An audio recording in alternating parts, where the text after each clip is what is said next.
రైతు రుణమాఫీ పూర్తి స్థాయిలో చేపట్టాలంటూ భారతీయ కిసాన్ సంఘ్ ఆధ్వర్యంలో కామారెడ్డి కలెక్టర్ కార్యాలయాన్ని రైతులు ముట్టడించారు. అంతకుముందుకు కలెక్టర్ పలు మండలాల రైతుల వినతి పత్రం అందించారు. ఈ సందర్భంగా వారు మాట్లాడారు. 2 లక్షల రూపాయల రుణమాఫీ చేయాలని డిమాండ్ చేస్తూ కలెక్టర్ కార్యాలయం ఎదుట రైతులు ధర్నాకు దిగారు. దేవుళ్లపై ఒట్టేసిన సీఎం రేవంత్ రైతుల సంక్షేమాన్ని మరిచాడన్నారు. రైతు రుణమాఫీ కోసం బ్యాంకులకు వెళ్తే రుణమాఫీ కాలేదని వ్యవసాయ అధికారులను అడగాలంటూ సాకులు చెప్తున్నారన్నారు.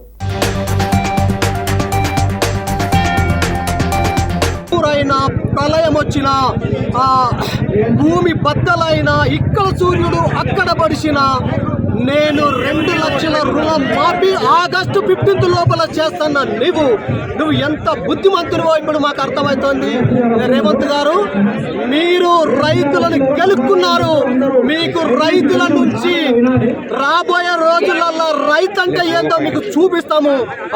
కాసుకో. నువ్వు ఏమనుకుంటున్నావు అనంటే, బ్యాంకుకి వెళ్తే ఏఈఓ దగ్గరికి వెళ్ళమని బ్యాంక్ మేనేజర్ చెప్తాడు. వ్యవసాయ విస్తరణది ఏఈఓ దగ్గరికి వెళ్ళమంటే ఏఓ దగ్గరికి వెళ్ళమంటారు. ఏఓ దగ్గరికి వెళ్ళమంటే బ్యాంకు దగ్గరికి వెళ్ళమంటారు. బ్యాంకు దగ్గరికి వెళ్తే మీరు జమ చేసిన 90,000 రూపాయలు మళ్ళీ విడత 4వ విడతలు మాఫీ చేస్తామంటారు. అంటే ఈ అమలు కాని హామీలు ఇచ్చి ప్రజలందరినీ మోసగిచ్చి రేవంత్ రెడ్డి ప్రభుత్వము ఏ రైతుల ఓట్లతోని గద్దెనెక్కిందో రేపు రాబోయే రోజుల్లో ఇదే రైతులు సెక్రటేరియట్ ముట్టడిస్తాము. మీ కుర్చీ దిగే వరకు రైతులందరూ కూడా ప్రభుత్వానికి ఏం డిమాండ్ చేస్తారు? ఈ వేదిక నుంచి ప్రభుత్వానికి ఒకటే డిమాండ్ చేస్తున్నాము. అర్హులైనటువంటి రైతులందరికీ కూడా మీరు రుణమాఫీ చేయాలి. అర్హులైనటువంటి ప్రతి రైతు కుటుంబానికి మీరు ఈరోజు రేషన్ కార్డు ప్రాతిపదిక అని చెప్పిర్రు. ఎలక్షన్ కు ముందు రేషన్ కార్డు ప్రాతిపదిక అని చెప్పిర్రా? వేరే ప్రభుత్వం షరతులు పెట్టింది. నేను ఎటువంటి షరతులు లేకుండా రుణమాఫీ చేస్తానని హామీ ఇచ్చింది. ఈరోజేమో రేషన్ కార్డు అని, ఆధార్ కార్డు అని, బ్యాంక్ అకౌంట్ అని, పట్ట పాస్బుక్ అని 2 లక్షల పైన ఉన్నాయని అన్ని కొరవలు పెడుతూ రైతులను ఇబ్బంది పెట్టే విధంగా చూస్తున్నది. దీన్ని రైతులు గమనిస్తూ ఉన్నారు. రానున్న రోజుల్లో ప్రభుత్వాలు తీవ్రమైన పరిస్థితి ఎదుర్కోవాల్సి వస్తుంది.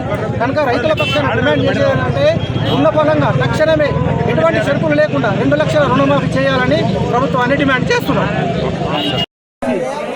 రేషన్ కార్డు ఈ ప్రభుత్వాలు మొత్తం ప్రభుత్వాలు ఏ ప్రభుత్వం ఉన్నా కానది ఎలక్షన్ కాకముందు ఒక మాట, ఎలక్షన్ కాగానే పడేదే రైతుల మీద, పక్క పడేదే రైతుల మీద.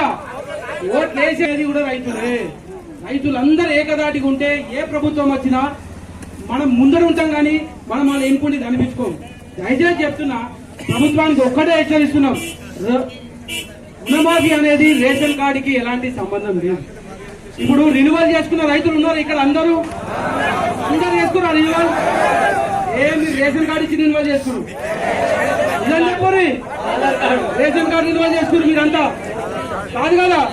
మరి ఇప్పుడు గట్టిగా అడగాలి రైతులందరూ కలిసి, అరే నాయన, రేషన్ కార్డుకి క్రాప్ లోన్కి ఎలాంటి సంబంధం లేదు.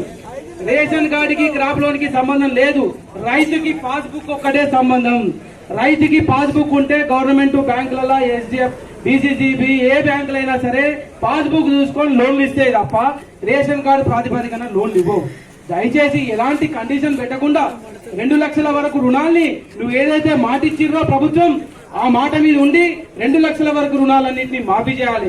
2 లక్షలకు పైగా ఉన్న రుణాలన్నింటినీ నువ్వు ముందే కట్టమంటున్నావా? ఆ రైతు దగ్గర డబ్బు ఉంటే రుణం ఎందుకు తీసుకుంటాను ఆయన? మీరు ఏదైతే 2 లక్షలు ఉందో నువ్వు అకౌంట్ చేయి.